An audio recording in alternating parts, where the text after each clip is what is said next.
দয়া করে মিথ্যার এই খেলা বন্ধ করো। অন্য কথায় এখন তারা বিদ্রুপের শিকার হলেন এবং মিথ্যুক সাব্যস্ত হলেন। আপনারা জানেন সূরাটির শুরুতে আল্লাহ রাসূল সাল্লাল্লাহু আলাইহি সাল্লামের সত্যতা সমর্থন করেছিলেন এবং বলেছিলেন যে সন্দেহ নেই যে আপনি একজন রাসূল, আপনি রাসূলদের অন্তর্ভুক্ত, কারণ মানুষ তাকে মিথ্যাবাদী গণ্য করেছিল। আর এখনও এটাই উচ্চারিত হলো, আপনি একা না, মিথ্যাবাদী গণ্য হওয়ার ক্ষেত্রে আপনিই প্রথম নন। এমনকি এই একই বাণীর জন্য 3 জনকে একসাথে মিথ্যাবাদী বলা হয়েছিল। এখন আসুন এই আয়াতটির ভিতরে প্রবেশ করা যাক। তোমরা আমাদের মতো মানুষ ছাড়া আর কিছুই না, এটা বলার উদ্দেশ্য কি? এই বাণীটি অতি প্রাকৃতিক, যা আকাশ থেকে নেমে এসেছে। তাদের অভিযোগ, যদি বাণীটি এত অসাধারণ হয় যা নক্ষত্রপুঞ্জ ভেদ করে এসেছে, তাহলে এই বাণী যে প্রচার করছে তার কেন নক্ষত্র সমান ক্ষমতা থাকবে না? অথবা অতি মানবীয় কাউকে আনছো না? কারণ এটা যদি সুপার মেসেজ হয়ে থাকে, এর প্রচারকারীকেও সুপারম্যান ধরনের ব্যক্তি হওয়া উচিত। প্রসঙ্গক্রমে ঈসা আলাইহিস সালামের সাথেও একই কাজ করা হয়েছিল, তাকে মানবীয়তার ঊর্ধ্বে তুলে ফেলা হয়েছিল। বাণীটিকে গ্রহণযোগ্য বানানো হয়েছে কারণ তিনি অতি মানব। সুপারম্যানের কল্পকাহিনী দিয়েও তারা এটাই করেছে। সে অন্য একটি গ্রহ থেকে এসেছে শান্তির একটি বাণী নিয়ে। সে তার ক্ষমতা পায় সূর্য থেকে। সে এখানে ভেসে থাকে ঈসার মূর্তির মতো, তাই না? এরকমই বানানো হয়েছে। সূর্য বা সান শব্দটিও মিলে যায় সান বা সন্তানের সাথে। যাই হোক, তাদের ধারণা হলো রাসূলকে হতে হবে অতি প্রাকৃতিক। জানেন এর জবাবে কোরআন কি বলে? যদি আল্লাহ বাণী পাঠানোর জন্য ফেরেশতা পাঠাতেন অথবা জিন পাঠাতেন, আপনি বলতেন কিভাবে আমরা এটা অনুসরণ করব? এটা তো ফেরেশতাদের দ্বারা সম্ভব। স্পষ্টতই একজন ফেরেশতা এটা করতে পারবে, আমি কিভাবে এটা করব? মুসলিমরা এই যুক্তিকে ঘুরিয়ে ব্যবহার করে এবং রাসূল সাল্লাল্লাহু আলাইহি সাল্লামকে প্রায় ফেরেশতাদের মতো বানিয়ে ফেলে এবং বলে যে হ্যাঁ, এগুলো ছিল রাসূল সাল্লাল্লাহু আলাইহি সাল্লামের সুন্নাহ, তিনি ছিলেন রাসূল, আর এই হলাম আমি এগুলো পারবো না। আমি কে যে রাসূল সাল্লাল্লাহু আলাইহি সাল্লামের সাথে নিজেকে তুলনা করব? আমি আপনাকে রাসূল সাল্লাল্লাহু আলাইহি সাল্লামের সাথে তুলনা করছি না, কিন্তু তিনি এসেছেন এজন্য যাতে তাকে অনুসরণ করা যায়। আল্লাহ একজন মানুষকে বাছাই করেছেন যাতে তাকে অনুসরণ করা যায়, এজন্য না যে তাকে অনুসরণ করা অসম্ভব আলাইহিস সালাতু ওয়াস সালাম। এজন্যই এটা বলার প্রয়োজন ছিল। এখন বিষয়টি হলো, তারা বলল যে তুমি আমাদের মতোই শুধুমাত্র একজন মানুষ, ঠিক আমাদের মতোই অস্থিচর্মসার মানুষ। এটা পুরোপুরি সত্য নয়, তাই না? তিনি পুরোপুরি তাদের মতো নন। সূরাটির শুরুতে আল্লাহ বলছেন যে তিনি তাদের অন্তর্ভুক্ত যাদেরকে প্রেরণ করা হয়েছে। কোন জিনিসটি তাকে অন্যদের থেকে পৃথক করেছে? প্রথমত, তিনি রয়েছেন সরল পথের উপর। দ্বিতীয়ত, তিনি কথাগুলো নিজের থেকে বানিয়ে বলছেন না। এই দুইটি জিনিস তাকে পৃথক করেছে গোটা সমাজ থেকে। প্রকৃতপক্ষে সূরা কাহাফে স্বয়ং রাসূলের ব্যাপারে বলা হয়েছে, ইন্নামা আনা বাশারুম মিসলুকুম, কুল ইন্নামা আনা বাশারুম মিসলুকুম।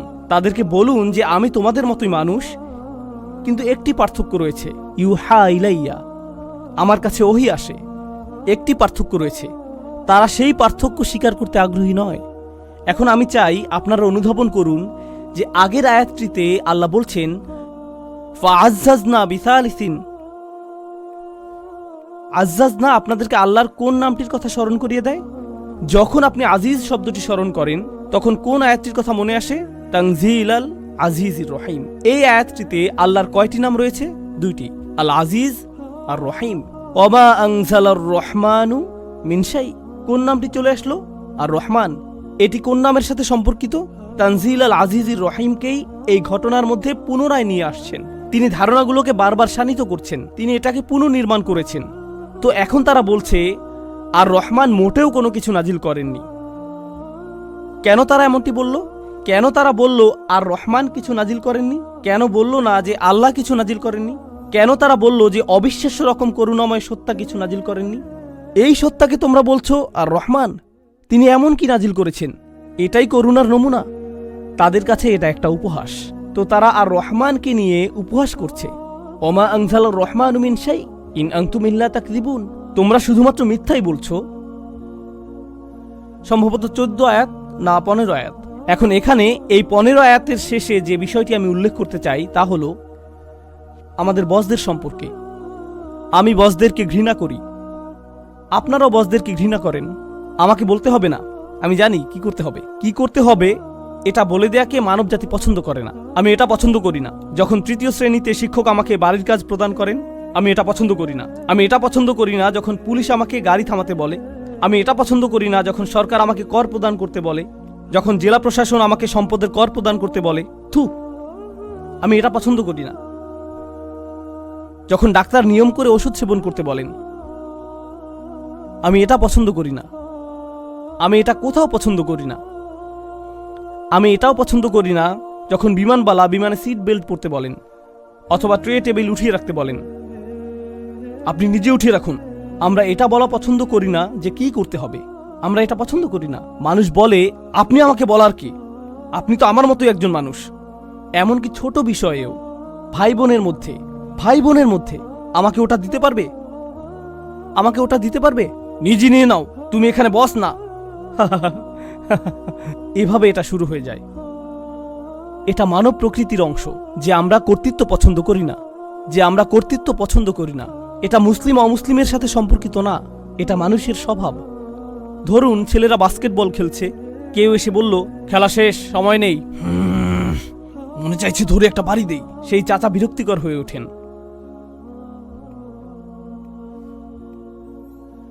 যদি এটা আমাদের প্রকৃতি হয়, সেক্ষেত্রে যখন একজন রাসূল আসেন, রাসূল ছোট বিষয় তাকে অনুসরণ করতে আপনাকে বলছেন না। আপনি যদি রাসূলকে মেনে নেন, তিনি আপনার জীবনের সব কিছুর জন্য নির্দেশনা দিবেন, তাই না?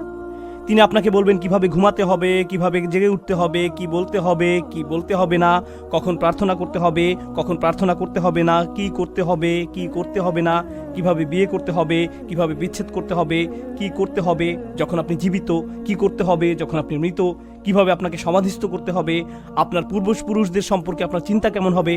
শুধু কি বলতে হবে তাই না, কি চিন্তা করতে হবে তাও তিনি ঠিক করে দেবেন। তিনি ঠিক করে দেন কি ভালোবাসতে হবে, তিনি ঠিক করে দেন কি ঘৃণা করতে হবে, তাই না? এটা অনেক বেশি কর্তৃত্ব। তুমি শুধুমাত্র একজন মানুষ, কিভাবে আমি তোমার কর্তৃত্ব মেনে নিব? আমার স্বাধীনতা প্রয়োজন। তুমি আমার বস নও। আর এটা কোনো নতুন বিষয় না। নতুনভাবে কোনো কিশোরও এটা উদ্ভাবন করেনি। এটা সবসময়ই ছিল। এটা কোরআনে এসেছে, মা আনতুম ইল্লা বাশারুম মিসলুনা ওয়া মা আনজালার রহমানু মিন শাই। তোমরা নিশ্চয়ই মিথ্যা বলছো। রাসূলের কাছে উচ্চতর সত্য থাকার এই ধারণাটি একজন রাসূলকে ভিন্ন একটি মর্যাদায় উন্নীত করে, আর মানবজাতি অন্য মানবকে উচ্চ মর্যাদায় দেখতে পছন্দ করে না। এটাই ছিল তাদের প্রত্যাখ্যাত হওয়ার কারণ। তারা জবাব দিলেন, আর তাদের জবাব দেওয়ার পদ্ধতিটি ছিল চমৎকার। ক্বালু, তারা বললেন, রব্বুনা ইয়ালামু, আমাদের প্রভু প্রকৃতপক্ষে জানেন, ইন্না ইলাইকুম লামুরসালুন, আমরা নিশ্চয়ই তোমাদের কাছে প্রেরিত হয়েছি। তোমরা জানো আর না জানো, অথবা তোমরা গ্রহণ করো আর নাই করো, কে ইতিমধ্যে বিষয়টা জানেন? আল্লাহ। তোমাদের কাছ থেকে আমাদের স্বীকৃতি প্রয়োজন নেই। আমরা স্বীকৃতি পেয়েছি আল্লাহর কাছ থেকে। এটা কি আগের পাওয়া কোনো শিক্ষার পুনরালোচনা? এই শিক্ষা যে মানুষের কাছ থেকে একজন রাসূলের স্বীকৃতি পাওয়ার প্রয়োজন নেই। ওয়াল কুরআনিল হাকিম ইন্নাকা লামিনাল মুরসালিন। এখন সেটাকে নিশ্চিত করা হলো।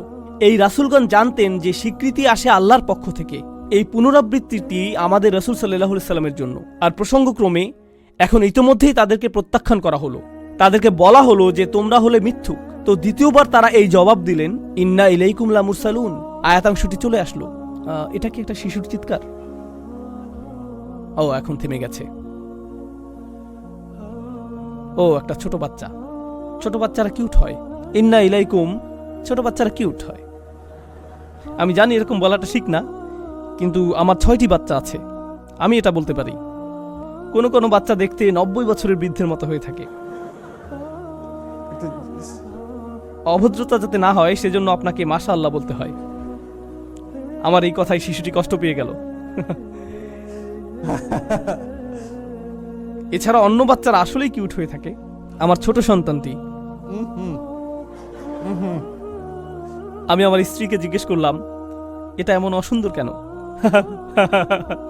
কিছুদিন পরে আবার বাচ্চাটি কিউট হয়ে যায়। আমি বললাম, এখন তুমি ঠিক আছো, এখন ঠিক আছো। কারণ আপনারা দেখেছেন কিভাবে আঙুর বাসি হলে চুপসে যায়, কিন্তু এক্ষেত্রে বিপরীত ঘটে থাকে। তারা চুপসানো অবস্থা থেকে কিউট আঙ্গুরে পরিণত হয়। আমি এভাবে বলতেই পারি, এতে সমস্যার কিছু নেই। আর আপনাদের অপমানিত হওয়ার স্বাধীনতা আছে, কারণ আমি এই এলাকায় বসবাস করি না। ওকে, তো আমি যা বলছিলাম তা হলো, তারা শুধু বলছেন না যে আমরা তোমাদের প্রতি প্রেরিত রাসূল, তারা বলছেন যে নিশ্চিতভাবে আমরা তোমাদের প্রতি প্রেরিত রাসূল। লা মুরসালুন, খেয়াল করুন এখানে লাম রয়েছে, এর আগে এটা ছিল না। এর কারণ হলো এখন তারা তাদের যুক্তি খণ্ডন করছেন। পরিস্থিতি উত্তপ্ত হয়ে উঠেছে, আর বিতর্কের এই উত্তাপ ধারণ করা হয়েছে এই লামে।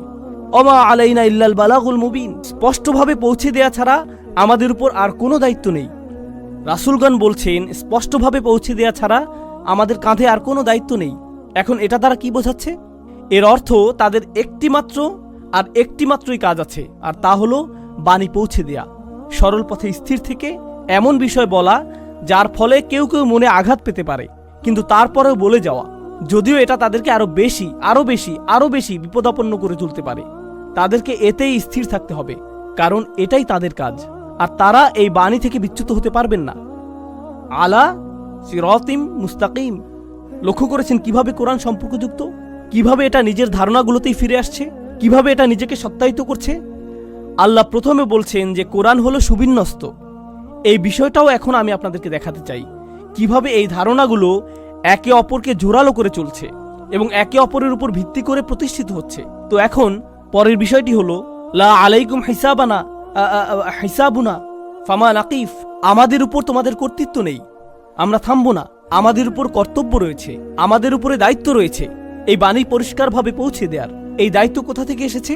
এটা এসেছে এর কারণ তারা হলেন মুরসালিন, অর্থাৎ তাদেরকে প্রেরণ করা হয়েছে একটি মিশন দিয়ে।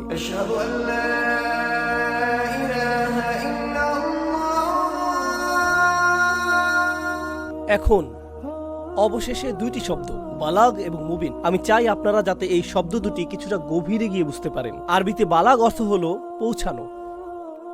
আরবি ভাষাতে ভাব প্রকাশের কার্যকারিতা শেখানোর যে বিদ্যা, তাকে বলা হয় বালাগা। ভাব প্রকাশের কার্যকারিতা। বালাগার এই যুগের গ্রন্থগুলো অনুযায়ী বালাগার মূল ধারণাটি হলো এটা লোড করা পিস্তলের মতো। শব্দগুলো হলো অস্ত্রের মতো। আর এই অস্ত্রের লক্ষ্যবস্তু হলো আপনার হৃদয়, আপনার আবেগ, আপনার অনুভূতি, আপনার ধারণা, যার অবস্থান আপনার হৃদয়ের গভীরে। এটাই হলো কারো বাণীর লক্ষ্যবস্তু। তো যদি এমন ধরনের শব্দ ব্যবহার করা হয় যা আপনার বুকের নিরাপত্তা বহুকে ভেদ করে, বক্ষপিঞ্জর ভেদ করে, শব্দগুলো যদি আপনার কানের মধ্যে প্রবেশ করে বক্ষপিঞ্জর ভেদ করে, এরপর সব শেষে আপনার হৃদয়ের গভীরে পৌঁছে যায়, তাহলে এটাই হলো বালাগ। বালাগ কেবলমাত্র ভাব প্রকাশ না, কেবল ভাব প্রকাশ দিয়ে এটাকে ব্যাখ্যা করা যায় না। আমরা বলছি হৃদয়ে প্রবেশ নিয়ে, আমরা বলছি পরিবর্তন ঘটানোর মতো ভাব প্রকাশ নিয়ে, আমরা বলছি এমনভাবে কথা বলার ধরন নিয়ে যা হলো সর্বোচ্চ কার্যকরী। এখন আমরা যদি সর্বোচ্চ কার্যকরীভাবে ভাষার ব্যবহার করিও, পরিবর্তনটা কোথা থেকে আসবে? এটা কি আমাদের কথা থেকে আসবে? পরিবর্তন আসবে আল্লাহর পক্ষ থেকে। এই বিষয়টি কি ইতিমধ্যে আমাদের আলোচনায় এসেছে? ইন্না নাহনু নুহিল মাউতা, আমরা মৃতকে জীবন দান করি। তিনি সেই সত্তা যিনি হৃদয়কে জীবিত করে তোলেন। তাহলে কেন তিনি বলছেন মানুষকে কার্যকরী ভাষা ব্যবহার করতে? যদি আল্লাহ এটা করে দেন, সেখানে আমার তো তেমন কিছু করার নেই। কিন্তু এটা এরকম ভাবে কাজ করে না। এই পৃথিবীতে সবকিছুর জন্য, এমনকি দাওয়াতি কাজের জন্যেও, মানুষকে আল্লাহর পথে আহ্বানের জন্যেও আল্লাহর নির্ধারিত নিয়ম হলো আপনাকে হতে হবে সব থেকে সবচেয়ে উত্তম। আর তারপরে আল্লাহ বলেন কুন ফায়াকুন।